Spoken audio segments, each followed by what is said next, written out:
Mesdames, Messieurs de la Société française de santé publique, chers amis des villes santé françaises, je vous remercie de m'avoir accordé cette occasion de contribuer à votre colloque Ville santé et qualité de vie. Je vois sur le programme des 2 jours que vous réfléchissez aux facteurs qui déterminent la santé urbaine. Suite à la conférence à Ottawa en 1986, l'OMS voulait travailler sur ces déterminants sociaux de la santé de tous les citoyens habitant dans les villes d'Europe. En partenariat avec les municipalités et les agglomérations, le mouvement Ville Santé est né. Le réseau des villes santé continue de grandir depuis sa naissance pendant les années 80. Il y a toujours un objectif sur la réduction des inégalités et aussi de mettre la santé dans toutes les politiques locales. La bonne gouvernance à l'échelle locale et l'échelle nationale est clé à la réduction des maladies chroniques et à l'amélioration du bien-être général. Et on sait que ce sentiment de bien-être peut être encore plus augmenté sur les citoyens si les citoyens participent activement au développement des politiques.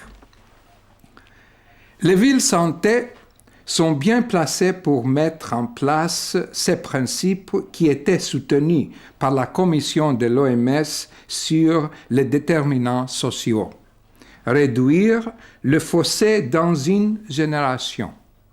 Les municipalités sont centrales si nous souhaitons améliorer les conditions d'habitat, la vie sociale et culturelle et les moyens de déplacement durable dans notre vie pour tout le monde, mais avec une attention spécifique aux personnes vulnérables. Dans le même but de réduire les inégalités, le réseau des villes santé en France a publié une guide sur la santé des gens de voyage qui met avant le besoin que toutes les politiques, éducation, sociale, emploi, etc., sont adaptées pour promouvoir la santé. L'objectif actuel du réseau français est de développer des environnements urbains qui mettent en avant la mobilité durable, des activités physiques au quotidien. Un deuxième objectif cette année est le lien entre logement et santé. Les villes santé françaises constituent un des réseaux les plus importants en Europe et qui a dernièrement été élu membre du comité consultatif OMS des villes santé. Également, 4 villes françaises font partie du réseau des villes santé pilotes qui travaillent étroitement avec l'OMS. Elles ont la responsabilité d'être des villes moteurs sur le plan de la bonne gouvernance en santé. Ces villes sont Nancy, Rennes, Dunkerque et Nantes.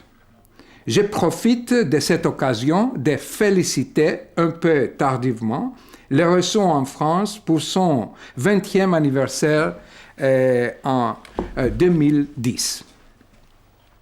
2010 était également une année importante pour nous à l'OMS, car la Journée mondiale de la santé a eu pour thématique la santé dans nos villes.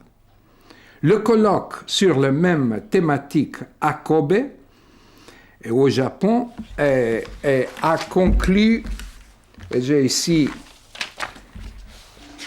la charte de Kobe, afin d'influer sur les inégalités en santé en milieu urbain, les communautés organisées et tous les niveaux gouvernements, locaux, principaux et nationaux doivent se mobiliser.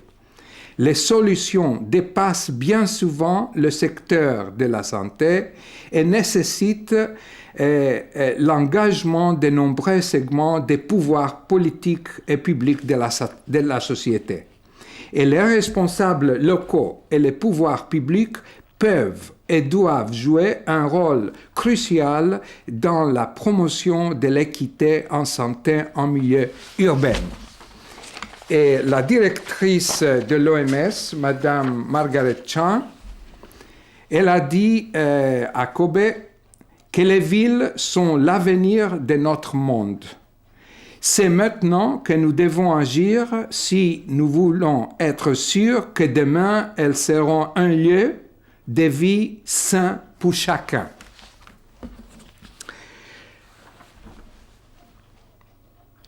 Les villes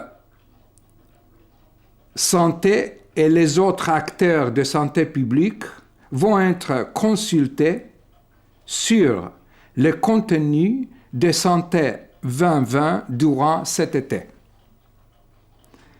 C'est parce que l'OMS a commencé un processus de développement d'une nouvelle politique de santé pour l'Europe.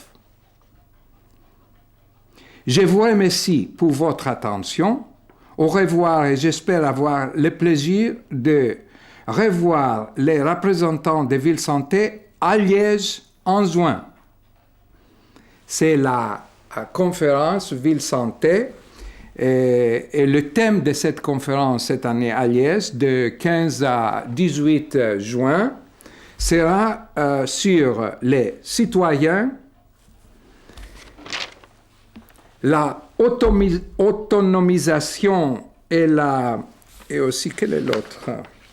Et la participation active des citoyens et les concepts de gouvernance démocratique. Je profite de cette occasion pour remercier Valérie Lévy-Jurin pour son soutien à l'organisation de cet événement à Liège.